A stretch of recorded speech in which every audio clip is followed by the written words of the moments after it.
nagsama kami for almost or lagpas 10 years na eh. Parang hindi ko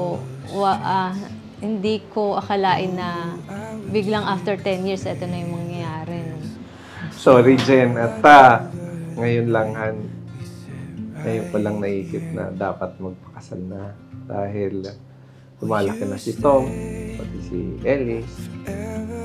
Saka natiis mo na yung mga negative sa akin. Alam ko, kaya nang hanggang sa makabilang buhay ako, tanggap mo na ako.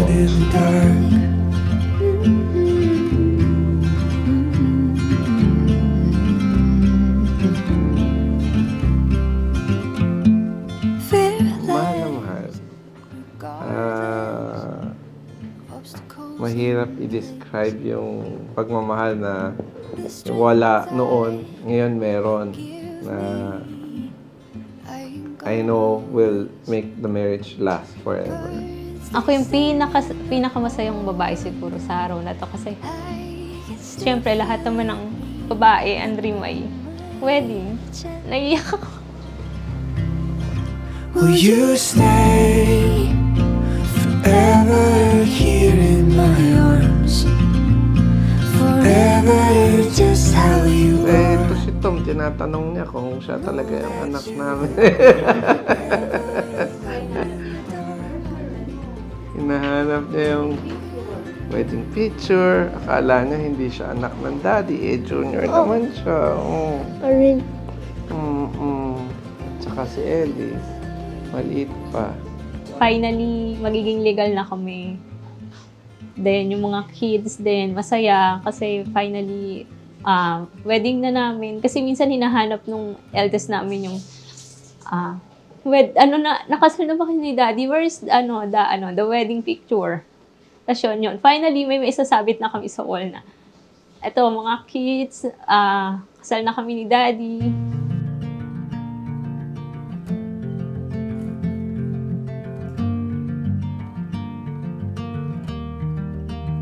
Mahal na mahal ko si Jen, kaya I'm finally marrying her.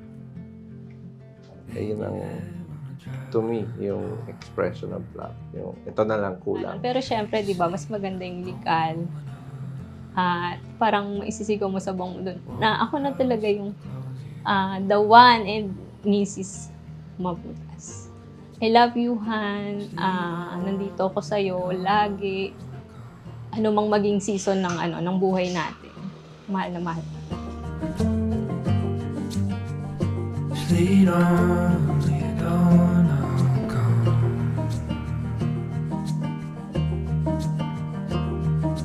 Take you home. Masaya ka ba, Thomas? Are you happy? Mommy and Daddy are getting married. Elise, how about you? Are you happy also? Mommy and Daddy are going to get married. When I rest by the willow tree. Ikaw ba, Jen, ay pumunta dito ng may malayang pag-iisip ng pusang loob, walang pananakot at pag-aatubili upang makipag-isang dibdib kay Noel? Opo. Ikaw ba, Noel, ay pumunta dito ng may malayang pag-iisip ng pusang loob, walang pananakot at pag-aatubili upang makipag-isang dibdib kay Jen? Opo. Lead on, I'll come.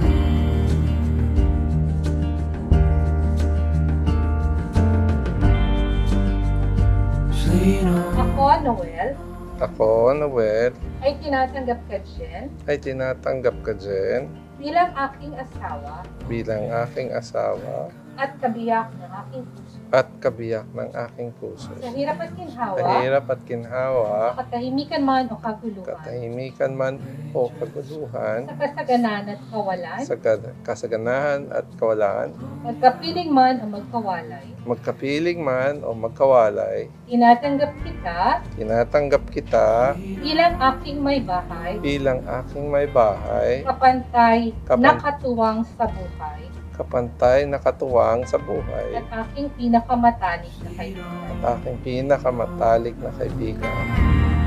Palakpakan naman po natin si Mr. Noel at Manuel. Kanyang dalawang Lead on. mo ba, Jen, ay tinatanggap mo si Noel bilang iyong asawa at kabiyak ng iyong puso? Opo. Binibigay mo ba ang iyong puso at sarili kay Noel bilang kanyang asawa? Opo. Yan, kailangan. Lagi handa ka rin dyan. Ikaw, Noel, tinatanggap mo ba si Jen bilang iyong asawa at kabiyak ng iyong puso? Opo. Binibigay mo ba ang iyong puso at sarili kay Jen bilang kanyang asawa? Opo. Ang sweldo Opo. Ako, Jen, ay tinatanggap ka, Noel, ay tinatanggap ka, Noel, bilang aking asawa bilang aking asawa at kabiyak ng aking puso. at kabiyak ng aking puso. Sa hirap at ginhawa, Sa hirap at ginhawa, sa katahimikan man o kaguluhan, sa katahimikan man o kaguluhan, sa kasaganan at kawalan, sa kasaganahan at kawalan, magkapiling man o magkawalay. magkapiling man o magkawalay, Tinatanggap kita tinatanggap kita bilang aking asawa, bilang aking asawa, kapantay na katuwang sa buhay, kapantay na katuwang sa at buhay, aking pinakamatalik na at kaibigan. aking pinakamatalik na kaibigan.